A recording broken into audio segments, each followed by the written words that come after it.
Terima kasih pimpinan Mas Nusron yang saya hormati, rekan seguru dan seilmu, Pak Wamen, Bapak Ibu semua. Saya pikir ini menjadi sebuah pencerahan bagi kita semua, karena selama ini kita hanya mengikuti di media massa.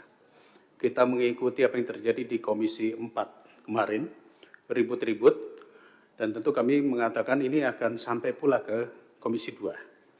Dan setelah penjelasan tadi, kita mulai melihat benang merahnya.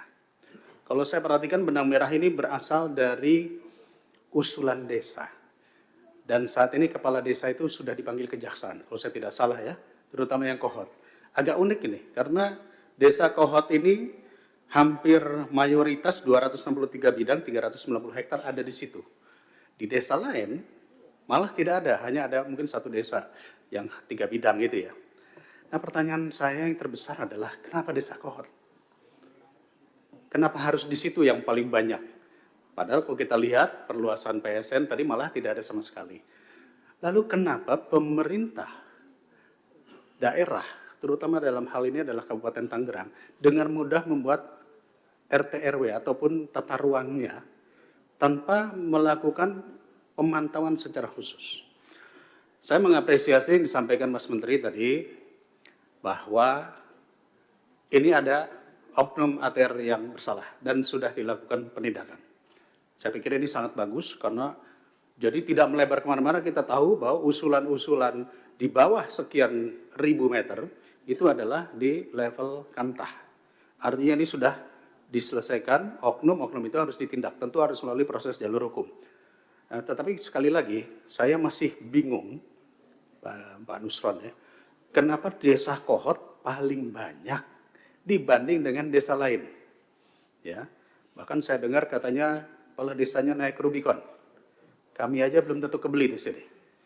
Jadi ini menandakan bahwa ada permainan antara pengembang atau pengusaha dengan wilayah-wilayah tertentu yang dimudahkan. Dan uniknya ini Kabupaten Tangerang ini cukup banyak. Di Jawa Barat, di Bekasi, saya dengar kemarin beritanya, itu oleh pemerintah provinsi ditolak penggunaan KPPRL itu ya, itu ditolak padahal sudah mengajukan berkali-kali. Nah, saya tidak mau mencari kesalahan di mananya, tetapi kira-kira prosesnya bagaimana sih dalam proses penentuan RT RW ataupun tata ruang oleh pemerintah daerah bahkan sampai ke desa, dan kemudian apakah rekomendasi GIRIK itu hanya cukup dari kepala desa saja? Karena kalau tidak, ini nanti akan termanfaatkan juga di desa-desa lainnya. Rekomendasi hanya keluar dari kepala desa. Dan kalau nggak salah di desa Kohot ini kan banyak dipalsukan. Nah, proses pengusulan menjadi GIRIK dan sertifikat hak milik, perlukah kita kaji ulang? Karena kalau tidak, ini nanti akan terjadi di tempat-tempat lain. Dan ini mungkin sudah terjadi di beberapa wilayah ya, Makassar dan lain-lain. Itu yang pertama. Yang kedua, saya pikir saya harus mengapresiasi rencana besar kerjasama dengan Kementerian Transmigrasi. Betul, Kementerian Transmigrasi ini membutuhkan lahan yang banyak. Karena konsep ke depan transmigrasi itu bukan hanya sekedar memindahkan orang, tetapi menumbuhkan wilayah ekonomi terintegrasi baru. Dari itu pasti membutuhkan lahan.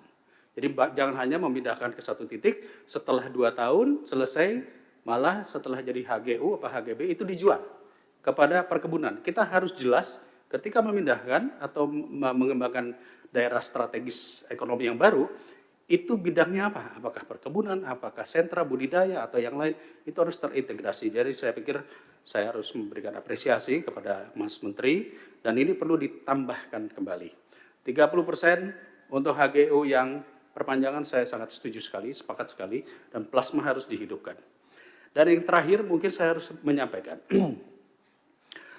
Mas Nusron, tadi ada kawan yang sudah menyampaikan, perlu penguatan hukum, penegakan hukum.